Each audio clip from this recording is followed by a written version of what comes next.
क्या है? पदार्थों के शोधन की विधियां ना।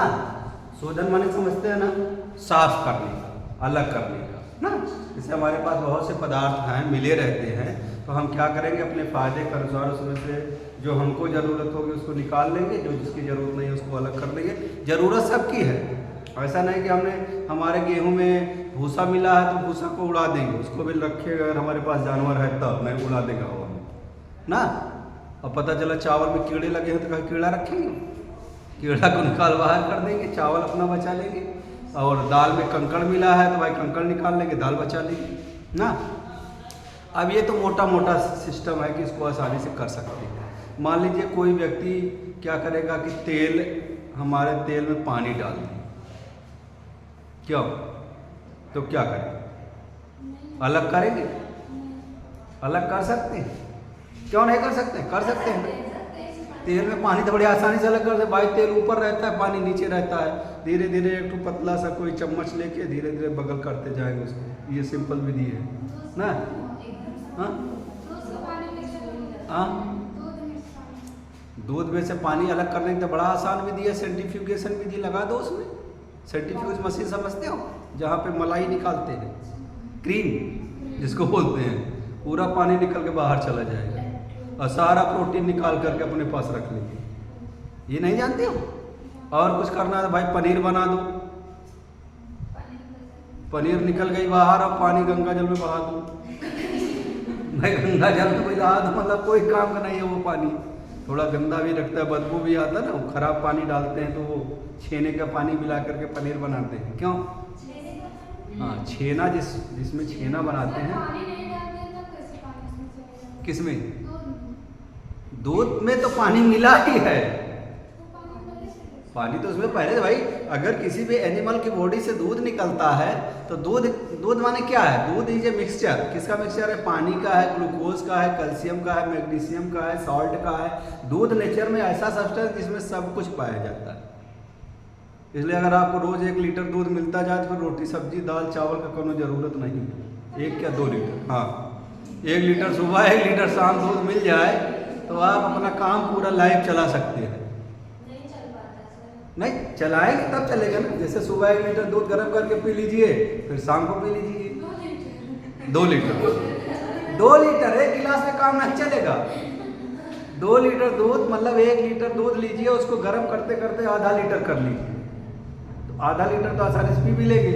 और सुबह 9 बजे पी लीजिए, फिर शाम का 9 बजे पी लीजिए, आराम से लाइफ चल जाएगी आपकी, कुछ करना नहीं पड़ेगा। नहीं, अब ये एक दिन भर फावड़ा चलाएंगे तब तो खाना चाहिए ना। आराम में जैसे हम लोग बैठे रहते हैं, ज़्यादा काम नहीं करते हैं, आप लोग भी ज़्यादा चल जाएगा पूरा लाइफ आप चला रहे। भाई छोटा बच्चा, आप समझो जो आपके घर में छोटा बच्चा पैदा होता है वो कौन सा रोटी सब्जी खाता है? दूध पे ही पूरा लाइफ 2-3 साल निकाल देता है, 2 साल में। हाँ तो हम भी तो कह रहे हैं काम न करना पड़े ना भाई। जैसे हम लोग आराम से बैठे हैं, अरे काम नहीं करता तो दौड़ता भागता तो रहता है ना, हमसे आपसे ज़्यादा एक्टिव रहता है वो। अगर लेटा भी है तो हाथ पैर चलाता रहता है, रोता रहता है, थोड़ा देर कोई नहीं पकड़ता है उसको तो उसमें भी तो एनर्जी लॉस हो रही है ना। चीज़ों को कवर करने की क्षमता उसके पास ज़्यादा है। छोटा बच्चा चीज़ों को बार बार पूछता भी है। जैसे अभी 1 साल का बच्चा है, उसको सड़क पर लेके चले जाएंगे तो 1000 क्वेश्चन करेगा। उसमें एनर्जी नहीं लॉस हो रहा है? हो रहा है ना। क्यों ऐसा होता है कि जो ज़रूरत की चीज़ है वो भी पूछेगा, नहीं ज़रूरत की है वो, लेकिन उसके लिए तो सब ज़रूरत है छोटे बच्चों का, इसलिए वो सब कुछ पूछेगा। और जानने का कैपेसिटी उसके अंदर है। मतलब छोटे बच्चों के अंदर क्या होता है, जानने की कैपेसिटी होती है ना, उसके अंदर ये टेंडेंसी रहेगी वो चीज़ों को समझे। ठीक, इसलिए अगर हम दूध ऐसा पौष्टिक सब्सटेंस है जिसको पी करके हम अपनी लाइफ चला सकते हैं पूरा टाइम तक, कोई प्रॉब्लम नहीं है हमें। बस समझना ना, दूध खाइए और स्वस्थ रहिए। उसमें कोई मिक्सचर भी नहीं रहता है, कुछ मिला भी ज़्यादा बहुत देर दूध में पानी मिलाएंगे और क्या मिलाएंगे? दूध में पानी के अलावा क्या मिला सकते हैं? 1 लीटर दूध ले लीजिए, उसमें चाहे 1 लीटर पानी मिला दीजिए, कौन खाएगा? बहुत लोग खाते हैं। चाय वाला क्या करता है? चाय वाला ऐसे करता है ना, पहले 1 लीटर दूध ले लेगा, 1 लीटर पानी गर्म करके थोड़ा चाय पत्ती चीनी मिला के दे दिया, चाय पी रहे हैं तो शुरू हो जाएगा। एक मिनट ज़रा सही कहाँ सही है ये। अब हमको क्या करना है, हमारे पास जो मिक्सचर है उसको हमको प्यूरिफिकेशन करना है। तो प्यूरिफिकेशन की अलग अलग विधियाँ हैं। सबसे सरल विधि है छानना ना, जैसे हम भाई चाय पत्ती छान के निकाल देते हैं ना, या दूध में मक्खी गिर जाएगी तो हाथ लगा देंगे, नहीं हाथ लगाना है तो भाई अपना छन्नी से छान लेंगे। जो आटा को छान लेते हैं ऐसे कर घुमा के चाल लेते हैं ना छलनी से जो है, तो यही विधि। तो पहली विधि को छानना या फिल्ट्रेशन।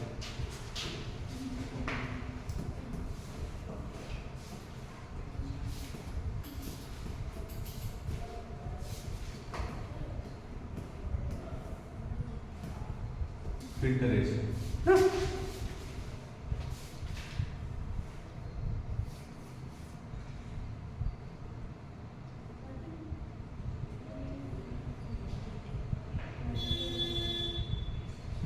इस विधि में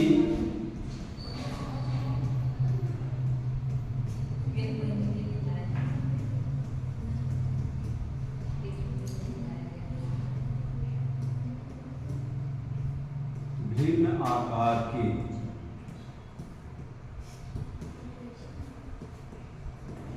इस विधि में भिन्न आकार के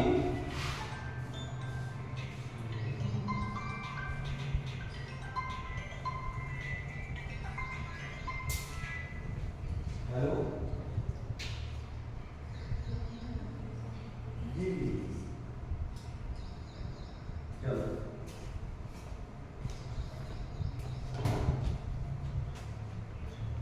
भिन्न आकार के अविलेट कोष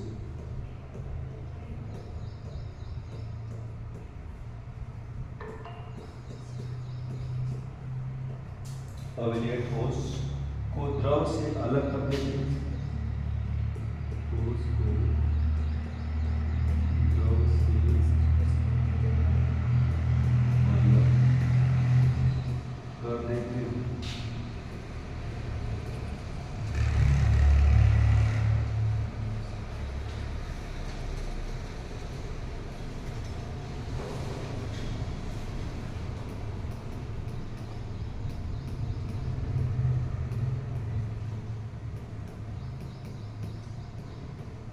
जिसके लिए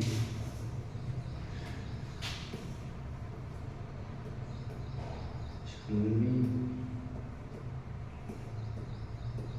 फिल्टर पेपर, रुई,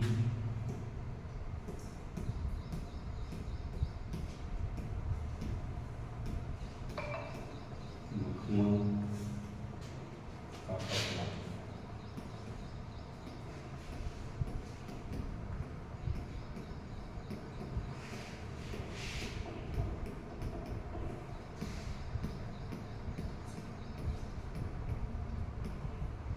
उपयोग करते हैं। तो भाई छानने के लिए क्या चाहिए हमें, या तो छन्नी हो जाए हमारे पास, फिल्टर पेपर हो, या रुई हो, या मखमल का कपड़ा हो, या सूती कपड़ा से हम उसको छान लेते हैं। पनीर का देखा ना, सूती कपड़ा से छान लेते हैं तो पनीर अलग हो जाता है, पानी अलग हो जाता है।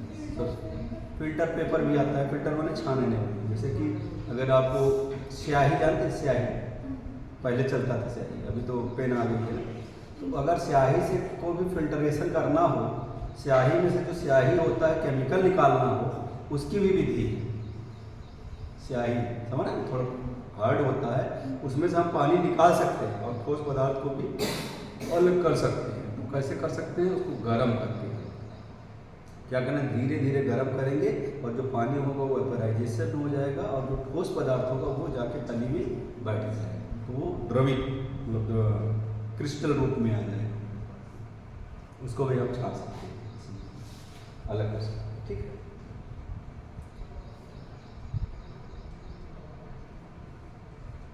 दूसरी विधि है निथारना।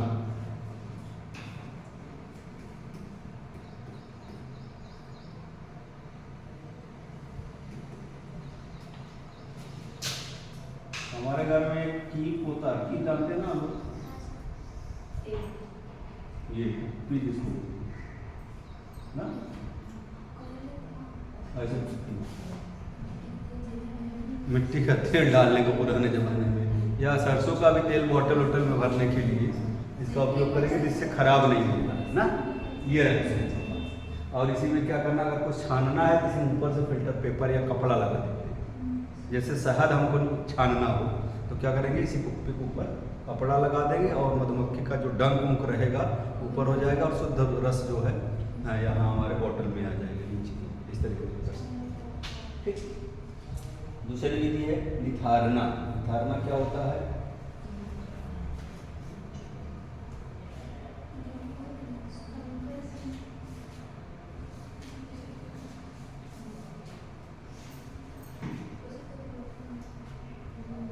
इस विधि द्वारा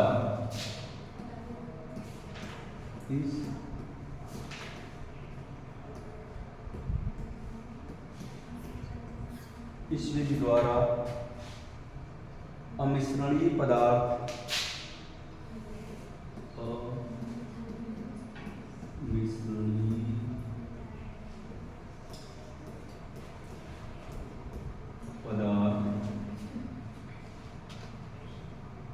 युक्त मिश्रण को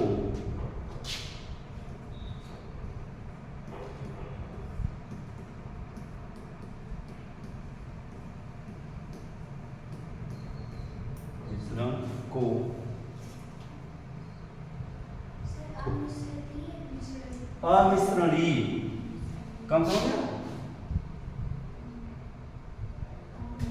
मिश्र, अभी सही, अमिश्रणीय पदार्थ युक्त मिश्रण को थोड़ी देर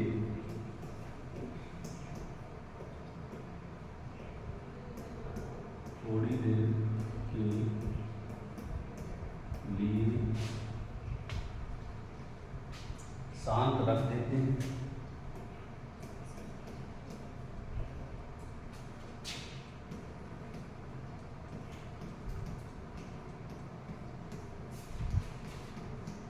शांत रख देते हैं।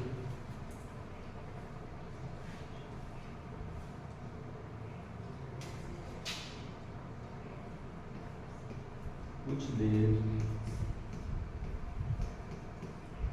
बाद अशुद्धि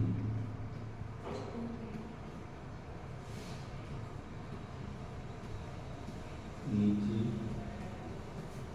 बैठ जाती है।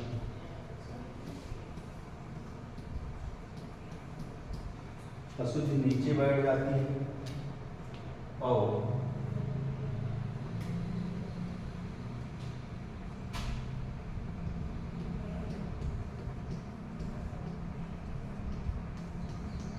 धीरे धीरे अमिश्रणीय पदार्थ को दूसरे बर्तन में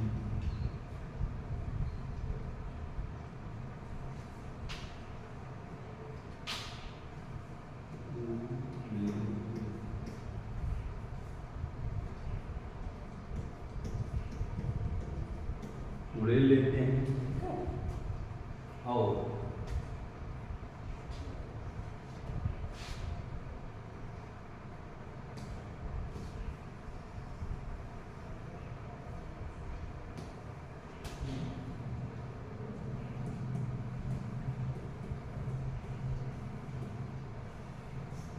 अमिश्रणीय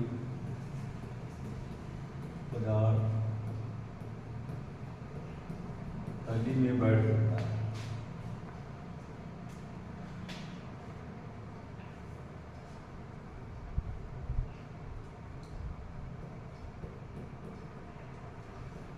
बैठ जाता है। इस विधि को निथारना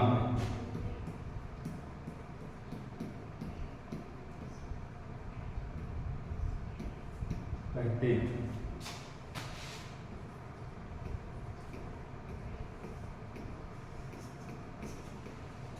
इसका सबसे अच्छा एग्जाम्पल घरों में जो सरसों का हम लोग तेल ले आते हैं चक्की पर से, तो उसमें जो थोड़ा सा खली रहती है उसमें मिक्स रहती है ना, तो क्या करते हैं कि उसको रख देंगे एक आध दिन के लिए, तो जो रफ सब्सटेंस होगा वो नीचे बैठ जाएगा। अगर उसको अलग करना है तो ऊपर वाला तेल निकाल के दूसरे बर्तन में और सब्जी उधर निकाल कर जानवर का खिला देंगे ना। ये ज़्यादा इम्पोर्टेंट है, घर में सबको होता है, गांव में तो वैसा भी सरसों को लेके जाते हैं चक्की पर ना, तो वो बढ़िया आइटम है उसके लिए, ये निकाल देंगे, ठीक कहते हैं। हाँ, पानी से बालू को भी अलग कर सकते हैं शुद्ध करने के लिए, बालू नीचे बैठ जाएगा और पानी को छान के अलग कर लेंगे, ये भी बढ़िया है, निकालने वाली विधि है, ये कर सकते हैं, ठीक है। अगर जैसे हमारे पास शरबत बनाया ना, और चीनी में कुछ कंकड़ उकड़ मिला दिया है दुकानदार ना, तो क्या करें भाई, छन्नी मान लीजिए नहीं है तो उसको पहले घुमा देंगे और जो कण होंगे वो नीचे बैठ जाएंगे और शरबत को अलग कर लेंगे, तो उसको भी ऐसे अलग कर सकते हैं हम, ये भी यूज़ कर सकते हैं अपने लिए, ठीक। नेक्स्ट क्रिस्टलीकरण या क्रिस्टलन।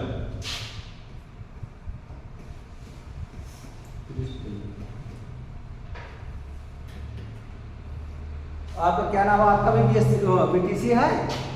बीटीसी है, क्या नाम है? सुमन, अभी पहले यार फर्स्ट सेमेस्टर है, नहीं सेमेस्टर पहला है। अच्छा अच्छा, चलो कहाँ घर है? ठीक, आया करो रोज पढ़ने और तैयारी भी करूँगा।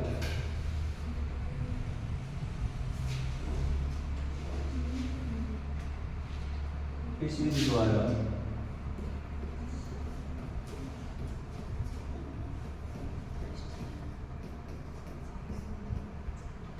अशुद्ध द्रव को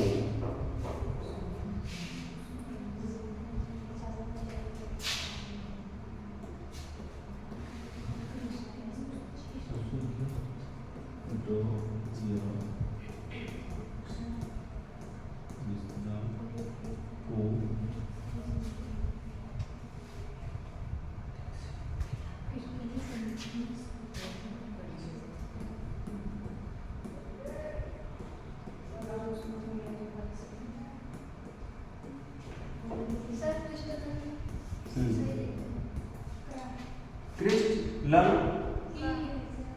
ये वाला अधिक से अधिक मात्रा में गर्म किया जाता है,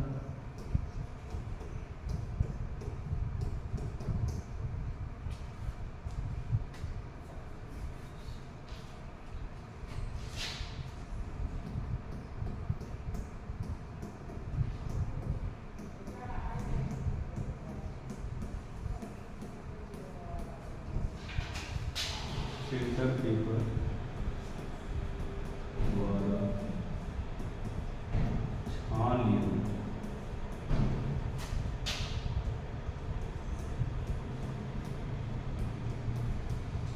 फिल्टर पेपर द्वारा छान लिया जाता है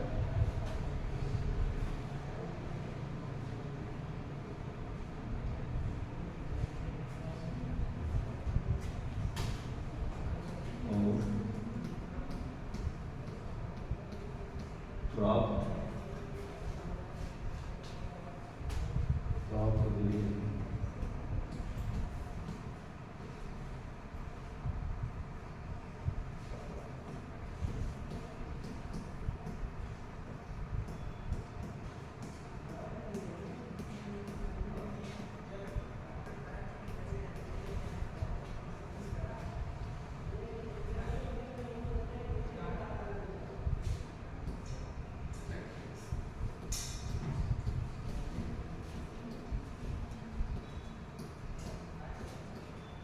ये रवि लिखा है, समझ रहे ना, और अच्छे से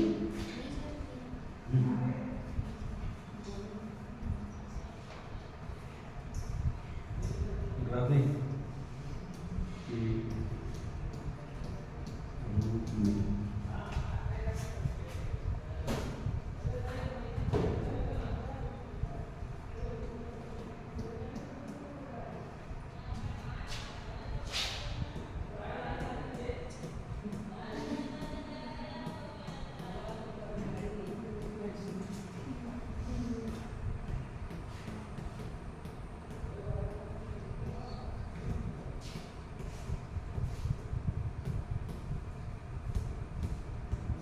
जिसे क्रिस्टल कहते हैं, ठीक है, और इस क्रिया को क्रिस्टलीकरण कहते हैं।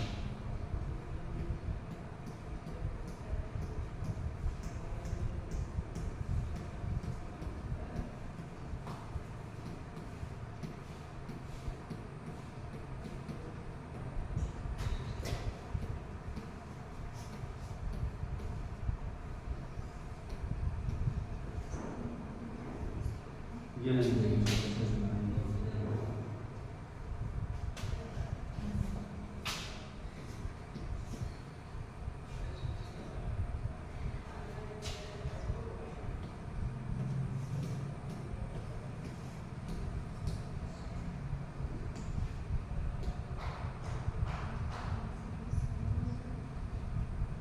ठीक है, क्रिस्टल समझ आ गया। एजेंट द्वारा अशुद्ध द्रव या मिश्रण को अधिक से अधिक अधिक मात्रा में गर्म किया जाता है और फिर इसे फिल्टर पेपर द्वारा छाना जाता है और प्राप्त विलयन गर्म करते हैं तो शुद्ध पदार्थ रवे के रूप में प्राप्त हो जाता है, जिसे क्रिस्टल कहते हैं, और इस क्रिया को क्रिस्टलीकरण कहते हैं। ठीक, ये एग्जाम्पल वही चाय से पानी को निकलना। हाँ,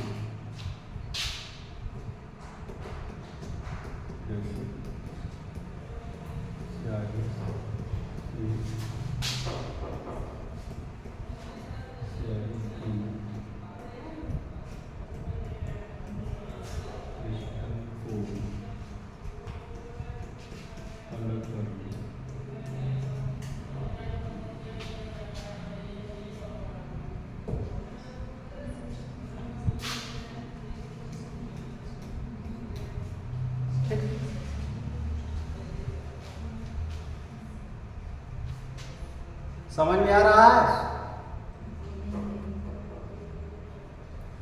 नोट कर लिया? इधर बैठ जाओ, इधर 3 लोग बैठे हैं तो हवा भी लगे।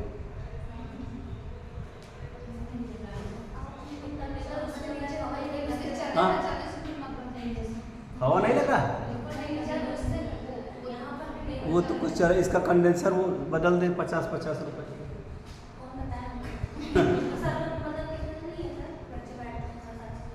सर लोग को सब दिखेगा लेकिन पैसा बचेगा तो क्या दिखेगा? जिसका हम पैसा बच जाए वही अच्छा है उनके लिए। ठीक है, हो गया।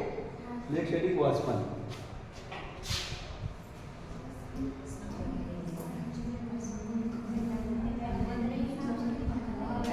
चलो आज तो मौसम अच्छा है ना?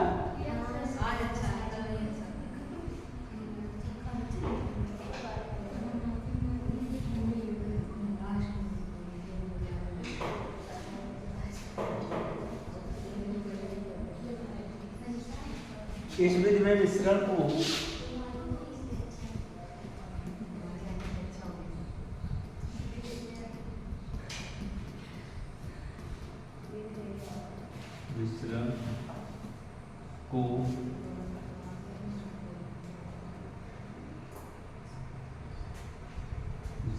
गर्म करके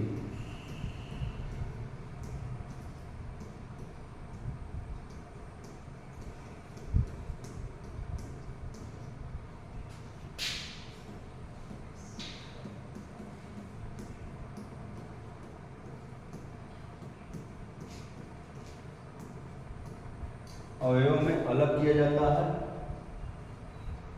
जिससे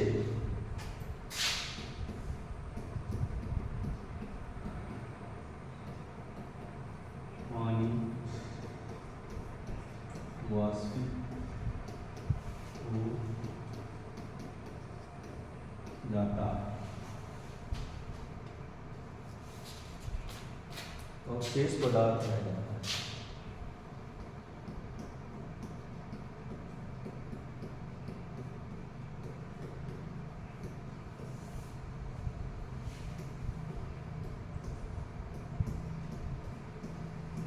शेष पदार्थ रह जाता है, जैसे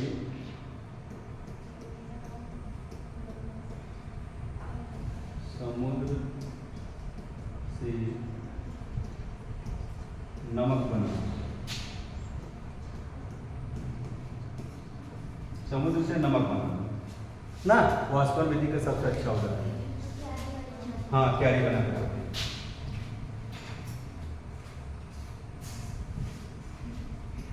नमक बनाने के लिए जैसे मान लीजिए ये सोर क्या है आपका किनारा ना, समुद्र का पानी ये है, ज्वार भाटे में पानी इधर चला है तो यहाँ पे क्या बनाए हैं, मेड़ बन गए। ठीक, ये ऐसे छोटा छोटा क्यारियाँ बना के रखते हैं हम लोग। अब इसमें भी पानी आ जाएगा, इसमें पानी हाँ हाँ वो आएगा फिर जाएगा, बस 4-6 मिनट का डिफरेंस रहता है, बहुत ज़्यादा लंबा टाइम नहीं जाता। जितनी तेज़ लहर आएगी, जितना दूर पानी जाएगा उतना रिटर्न होने में जो टाइम लग जाए, जाता तो फास्ट गति से है लेकिन वापस स्लो मोशन में आता है, तो वो जितना टाइम तक रहेगा उसमें क्यारियाँ बनी रहेगी, जिसके बाहर अंदर वाला पानी ऊपर जा नहीं पाएगा, तो उसी में रह जाएगा। अब रह जाएगा उसमें पहले से बना के यहाँ रखते हैं, उसमें जब बचा रहेगा तो ये पानी क्या रहेगा, वाष्पीकृत हो जाएगा साधारणता, और नीचे क्या बढ़ जाएगा, साल्ट ना। ठीक, ऐसे नमक बना लेते हैं फ्री भी। अब आप समझिए कि एक जमाना था कि महात्मा गांधी ने नमक सत्याग्रह आंदोलन चलाया था।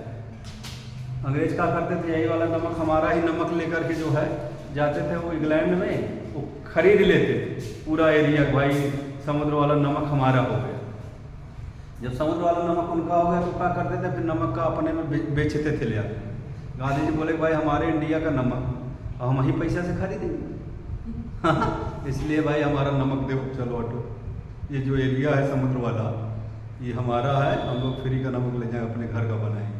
वो थोड़ा मशीन में जैसे आज टाटा वाला शुद्ध करके 30 रुपया किलो बेच रहा है, लूट रहा है, वैसे वो भी करते थे उस जमाने में। तो भाई आज तो और लुटेरे आए। अंग्रेजों के मन में तो थोड़ा सा रहम भी रहता था लोगों के, वहाँ के जो महारानी विक्टोरिया रहती थी इंग्लैंड में, यहाँ वाले तो कोनो रहम नहीं करते, उनको मौका मिल जाए तो सबका पैसा जेब से निकाल के चले जाए। बड़े बड़े जो उद्योगपति आज के नए हो गए हैं वो सभी का पैसा लेके चले जाए। अंग्रेज कुछ हमारी आपकी बात को समझते थे, लेकिन वो तो कुछ नहीं समझते। अभी जो लुटेरे बिजनेसमैन हमारे इंडिया में आ गए, हाँ अभी 99 लोगों की लिस्ट आई, कितना 99 लोगों की लिस्ट आई जो इंडिया से पैसा लेके भाग करके विदेशों में जाना चाहिए। अरे उसमें बहुत है, विजय माल्या, नीरव मोदी, हाँ तो वो सब ये इसी वाले में है। हर साल 150 लोग छोड़ के जाते हैं, ये सब अरबों खरबों वाले यहाँ से लोन लेके अब विदेश में प्रॉपर्टी बनाएंगे, फिर जब यहाँ घाटा दिख जाएगा तो यहाँ से छोड़ के वहाँ चले। अरे कैसे कार्रवाई करेंगे, जब यहाँ आएगा तब तो ऐसे ऐसे देश हैं जहाँ से आप लोगों को बुला नहीं सकते। इंग्लैंड में चला जाएगा कोई बुला ही नहीं सकता, वो हमारे देश के साथ प्रतिस्पर्धा संधि जो है ऐसी बनी हुई है कि भाई इंग्लैंड में जाओ मजा करो। अब पाकिस्तान में चला जाएगा तो कौन बुलाएगा, वहाँ से वो सरकार देवे नहीं करेगी। अब मुस्लिम है तो पाकिस्तान चला जाएगा, हिंदू है तो अमेरिका, इंग्लैंड, कनाडा चला जाएगा। जो अमेरिका वाला तो दे भी देता है, बड़ा लिखा पढ़ी में देगा। अच्छा हम यहाँ से पैसा ले जाकर अमेरिका में बिजनेस करेंगे, अमेरिका वाले को लाभ होगा तो हमको आने देंगे। उनका भाई हमारा प्रॉफिट कर रहा है, चलो ठीक है, इंडिया से लूट रहा है तो क्या हुआ, हमारा तो लाभ कर रहा है, वही करते हैं लोग। उनको डर किस बात का भाई, जब सरकार हेल्प कर रही है, सरकार का बैकडोर से चंदा दे देते हैं पार्टियों में, उधर कमाएंगे थोड़ा बहुत सरकार को भी दे देंगे, सरकार भी मजे मार रही है इसी लेकर के। मिले रहे तभी तो जा सकते हैं, नहीं तो भाई उनका पासपोर्ट जब्त कर ले, कैसे जा पाएंगे। जब सरकार चाहेगी तभी आप कुछ कर पाएंगे, अगर वो नहीं चाहेगी तो आप कुछ नहीं कर पाएंगे। अगर सरकार चाहे आप कितना भी अच्छा काम करें उसको बंद करा देगी, खराब काम करें उसको प्रमोट करती रहेगी, ये भी हो सकता है गवर्नमेंट की तरफ से। तो ये आपका जो है वाष्पीकरण समझ में आया, वाष्पीकरण विधि समझ में आ गई, हाँ ठीक है। वो लोग कहाँ गए, हाँ क्लास हो कि घूमने, फीस जमा करने के। चलो आसमान, ये इंपॉर्टेंट विधि, आसमान ना।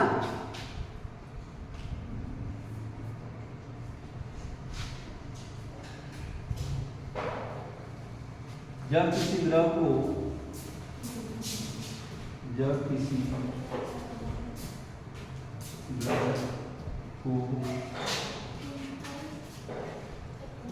गर्म करके या किसी द्रव को गर्म करके वाष्प में बदला जाए, वाष्प में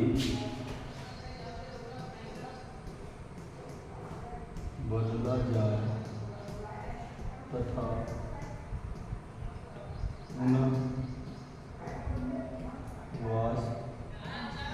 तथा पुनः वाष्प को ठंडा करके वाष्प को ठंडा करके द्रव में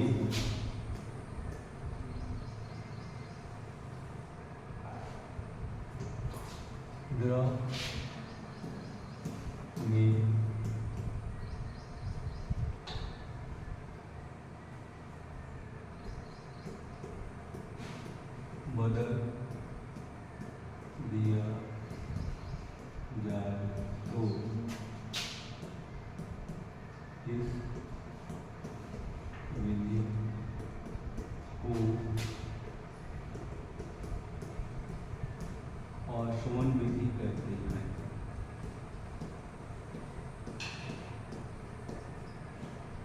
कौन सी विधि कहते हैं? आशमन। जैसे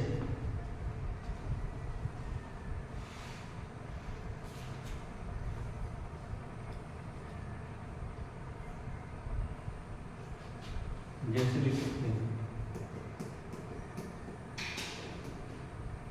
पानी के आसमान से आशित जल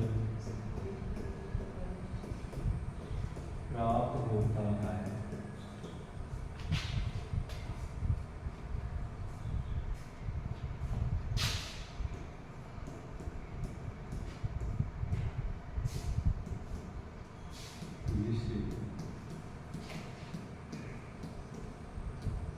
डॉक्टर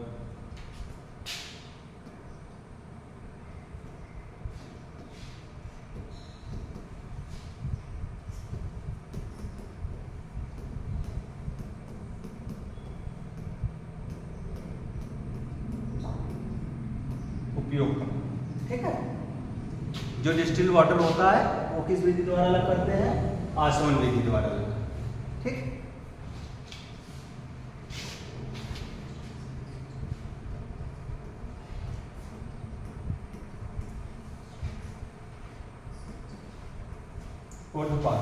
सब लेंगे।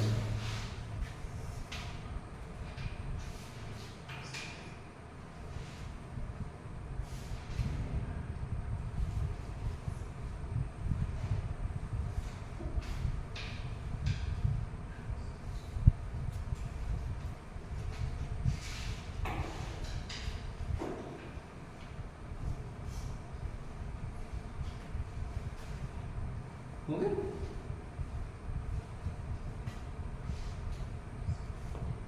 किताब घर पे पढ़िए आराम से। यहाँ जो व्हाइट बोर्ड पे लिखा जाएगा आपके इलेक्ट्रिक बोर्ड पे, उसको समझिए, ठीक है।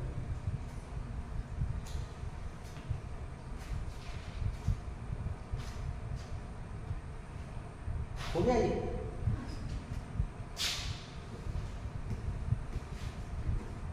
कुछ पदार्थ ऐसे होते हैं जिसे गर्म करने पर वह सीधे ठोस से गैस अवस्था में बदल जाते हैं। ठोस अवस्था में बदल जाते हैं ना, इन्हें ऊर्ध्वपातन कहते हैं। इस क्रिया को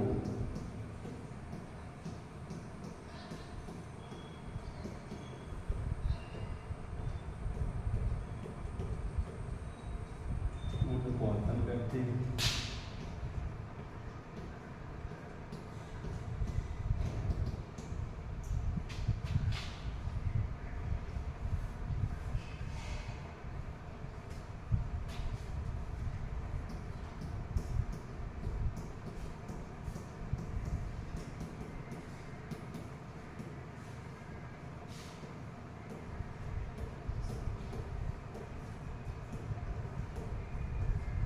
ऊर्ध्वपात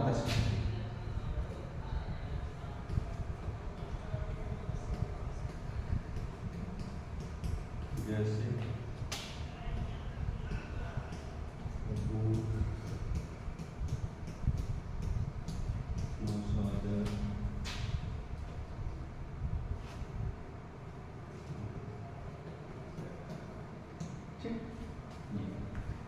तो पूर्ण अवसादर आज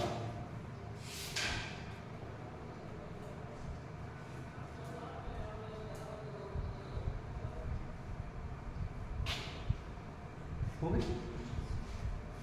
अभी क्या है, पदार्थ की संरचना या अणु क्या है। आज इसको खत्म नहीं कर सकते।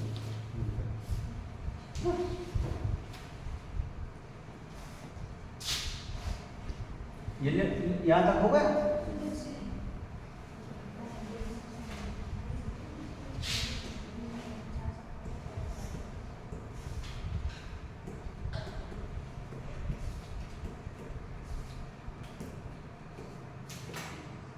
अणु का मतलब हो गया मॉलिक्यूल्स ना।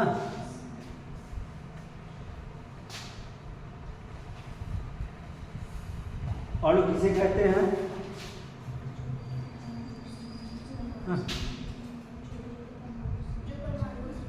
अणु परमाणुओं से बने होते हैं ना। अणु परमाणुओं से बने होते हैं और समान अणु मिल करके बड़ा अणु भी बनाते हैं और असमान अणु भी मिल करके बड़ा अणु बना सकते हैं। जैसे हमारे पास परमाणु हो, अणु परमाणुओं से बने होते हैं। जैसे देखो अणु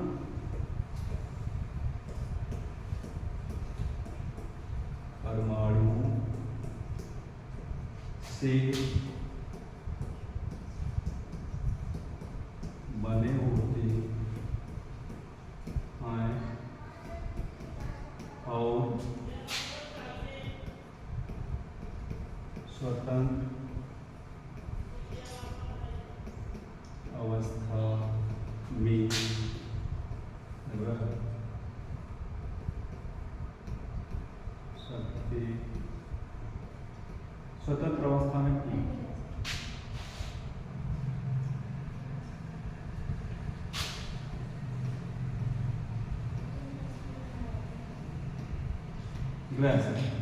ठीक है। अरे अणु रहते नहीं, पानी का अणु स्वतंत्र नहीं रह सकता, परमाणु नहीं रह सकता, अणु तो रहेगा ही। परमाणु स्वतंत्र अवस्था में नहीं रहता, अणु स्वतंत्र अवस्था में रह सकता है। ठीक है, क्योंकि वो स्टेबल है ना।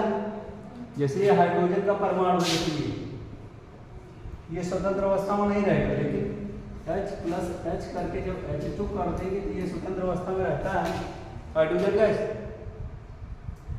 हाँ, ऑक्सीजन परमाणु नहीं रह पाएगा, लेकिन ऑक्सीजन को ऑक्सीजन से जोड़ करके O2 बना देंगे तो ये रह ले। ऑक्सीजन अणु होता है, तैरता रहता है। और नाइट्रोजन नहीं रह पाएगा, लेकिन नाइट्रोजन मिल करके नाइट्रोजन रह लेगा। क्लोरीन नहीं रह पाएगी, क्लोरीन मिल करके क्लोरीन रह लेगी। ठीक है, ये क्या है, समान प्रकार के परमाणुओं से बने अणु हैं, समपरमाणुक अणु। इसको क्या बोलेंगे हम? समपरमाणुक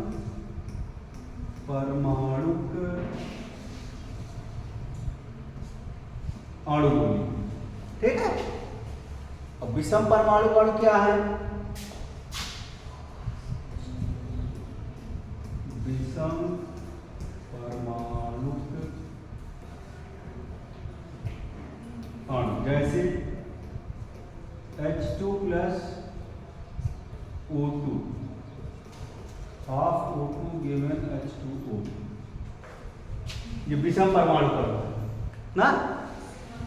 हाइड्रोजन और ऑक्सीजन जोड़ के क्या बना रहा है? जल बना रहा है। Nitrogen plus hydrogen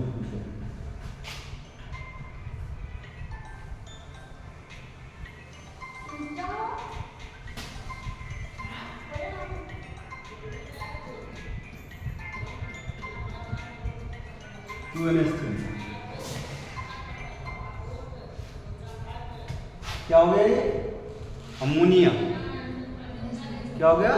ammonia. S plus O2 given SO2, C plus O2 given CO2। ठीक, ये विषम परमाणु ना।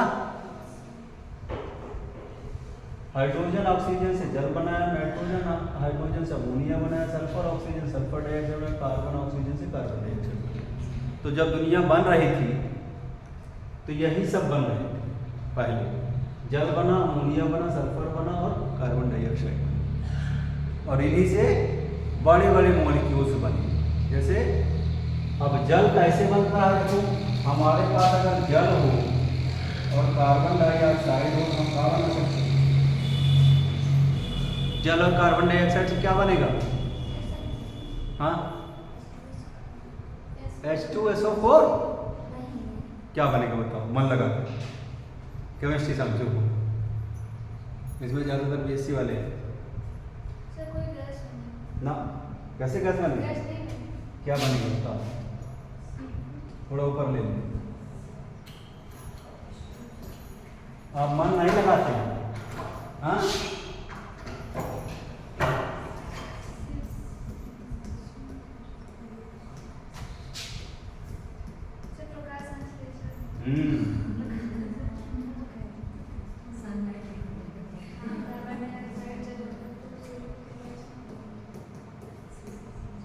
बनाना यही तो हमको चाहिए। यही मिलता रहे तो क्या करने, हम पढ़ाने हैं, आप तो पढ़ने हैं, फ्री फंड का मिले तो क्या कुछ ना करना पड़ेगा। 2 किलो मिलता रहे, आराम से पी के ठंडा पानी काम चलाते रहे। अब हमारे पास ये क्षमता भी नहीं है भाई हम बना सकें। बनाएगा तो पेड़ पौधा, तो पेड़ पौधा जो उगाएगा पैसा नहीं लेगा हमसे, उसको पैसा चाहिए ना। जो सेब उगाएगा सेब वाले को पैसा चाहिए, जो पालक उगाएगा उसको पैसा चाहिए, गोभी वाले को पैसा चाहिए, टमाटर वाले को चाहिए। तो भाई कहाँ से पैसा आए? कुछ काम करेंगे तब आएगा। इसलिए ये जो नेचर में ये प्रोसेस चलता है, ये इम्पोर्टेंट प्रोसेस है। दुनिया में पहली बार ऐसे ही फोटोसिंथेसिस हुआ। हवा में तो ये उड़ रहा था ना, पहली बार जब ग्लूकोज बना होगा तो ऐसे ही जुड़ के बना। हाँ, और प्रोटीन बनाने के लिए क्या चाहिए? ये वाला चाहिए, नाइट्रोजन चाहिए, सल्फर चाहिए ना, कार्बन चाहिए और ऑक्सीजन चाहिए। ठीक, तो क्या बनेगी? प्रोटीन बनेगी। प्रोटीन भी जरूरी है ना, केवल ग्लूकोज खा के काम ना चला पाएंगे। प्रोटीन रहेगा तभी शरीर का डेवलपमेंट होगा। तो ये सभी जुड़ करके क्या बना लिया? प्रोटीन बना लिया, जिससे बॉडी डेवलपमेंट होगा। थोड़ा सा और ऑक्सीजन मिलाते जाएंगे, फैट बन जाएगा, और कुछ और मिला देंगे तो विटामिन बन जाएगा। तो हमें अरे भोजन में क्या क्या चाहिए? भोजन के प्रमुख अवयव क्या है? Carbohydrate, protein, fat, vitamin, salt and water. यही तो हमको चाहिए ना। क्यों? भोजन के प्रमुख घटक कौन कौन से हैं? बोलिए, पता है? कार्बोहाइड्रेट, प्रोटीन, फैट, विटामिन ना, वाटर एंड मिनरल्स। ये हमको चाहिए। 6 कंपोनेंट ऑफ फूड सब्सटेंस ना। भोजन के घटक क्या है? Carbohydrate, protein, fat, vitamin, water and minerals. और ये सब इन्हीं से बनते हैं। हमारी बॉडी में Fe होना चाहिए, होना चाहिए नहीं होना चाहिए? बिना Fe के भी हम कमजोर हो जाएंगे। और समझो लोहा कितना कामयाबी है, घर बनाना हो तो वो लोहा चाहिए, अपना शरीर बढ़ाना हो तो वो लोहा चाहिए। हाँ, पता चला कि लकड़ी दरवाजा लगाया, चोर आएगा तो डंडा मार के हथौड़े लेके चला जाएगा, वैसे ये लोहा निकला। लोहे से दरवाजा खिड़की जो भी अपना बनाना हो बनाओ, अच्छा गेट बनवा लो ना। हाँ,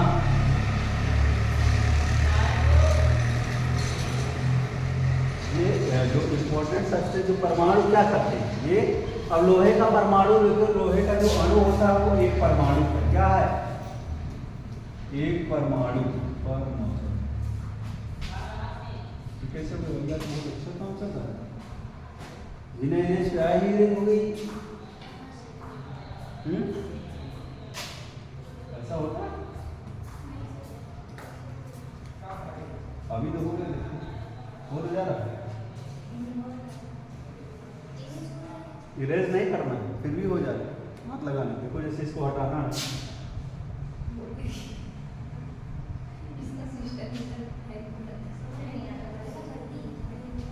अभी कैसे हो जा रहा है।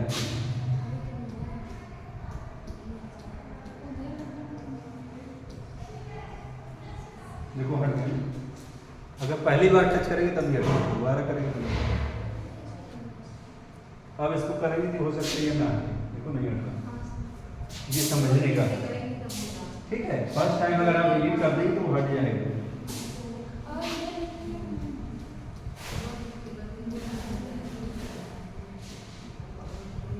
देखो तुरंत हटा दिया। हाँ तो ये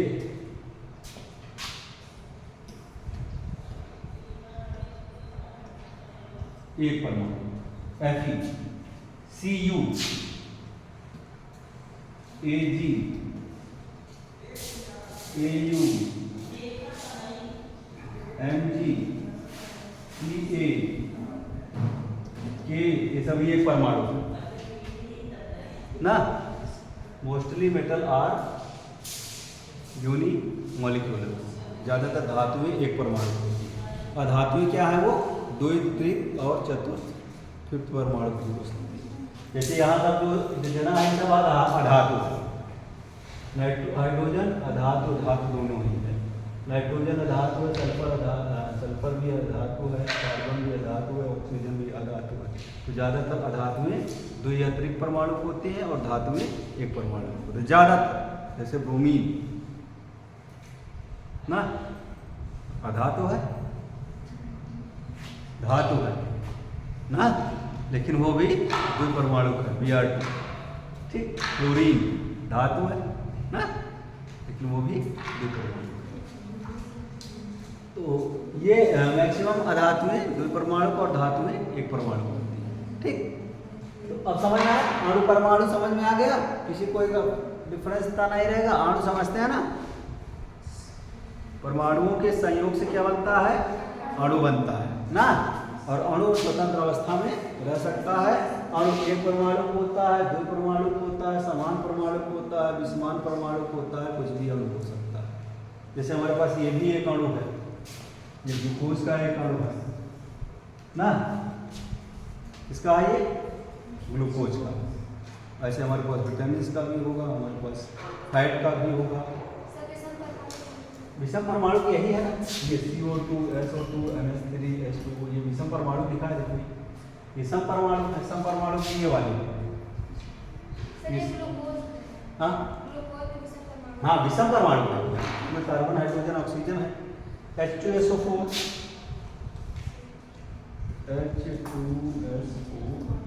ये विषम परमाणु है। लेकिन ये क्या है, ये एक परमाणु, ये क्या है, ये एक परमाणु। एग्जाम में आ सकता है, हो सकता है बीटीसी में या नहीं आए, आ भी सकता है भाई, पर इसमें कौन एक परमाणु का कौन दो परमाणु ना। तो ये क्या है, एक परमाणु है और ये बहु परमाणु, ये सभी बहु परमाणु। ये भी समझना है, सम और बहु में अंतर है। सम का मतलब क्या हो गया, बराबर ना, समान प्रकार। तो ये सम परमाणु है ना, ये समान प्रकार के हैं, इसमें हाइड्रोजन, ऑक्सीजन, नाइट्रोजन भी मिला है। लेकिन ये बहु परमाणु है, वो सॉरी द्विआण्विक है। ये कितने अणु है इसमें, दो। ये दो परमाणु मिलकर क्या बना रहा है, एक अणु बना रहा है। तो दो परमाणु जुड़े हुए हैं ना, इसलिए यहाँ पर लेकिन एक ही परमाणु है, ये वाला और ये वाला, ठीक है।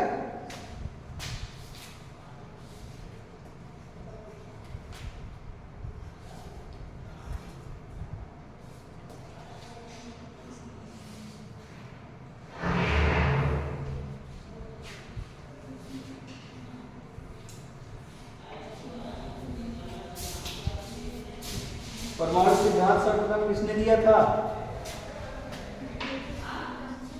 हाँ, परमाणु सिद्धांत किसने दिया सर्वप्रथम? डाल्टन ने।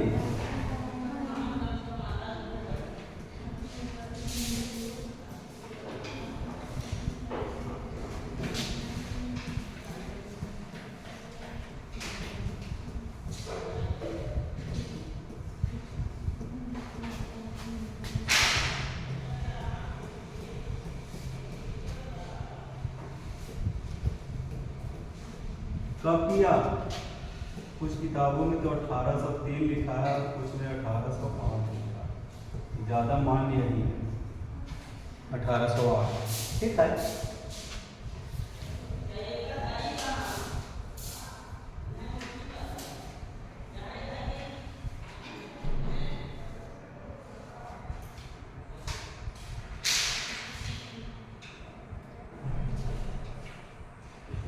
हमारे यहाँ में ऋषि मुनि महर्षि कड़ार की 800 ईसा पूर्व में दिए थे।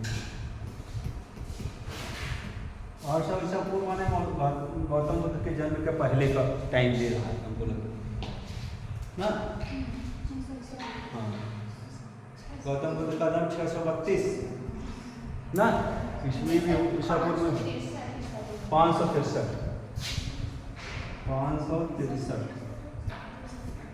ईसा पूर्व में गौतम, और 632 में जन्म हुआ था मोहम्मद साहब।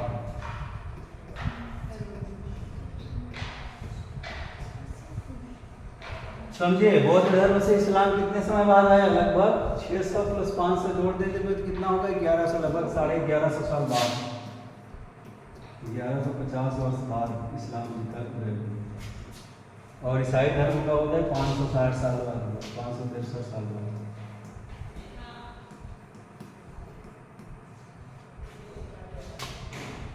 समझ ये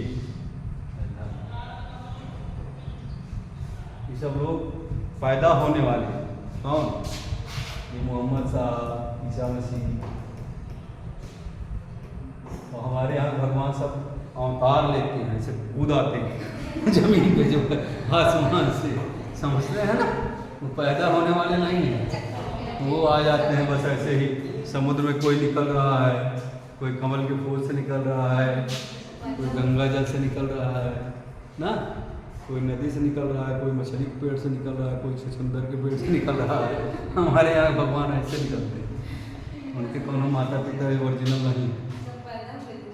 हाँ, ये लोग तो पैदा हुए वाले लोग हैं अपनी माँ के गर्भ से, और हमारे यहाँ के भगवान जो ऐसे निकल जाते हैं कहीं कहीं। सब पैदा कहाँ होंगे?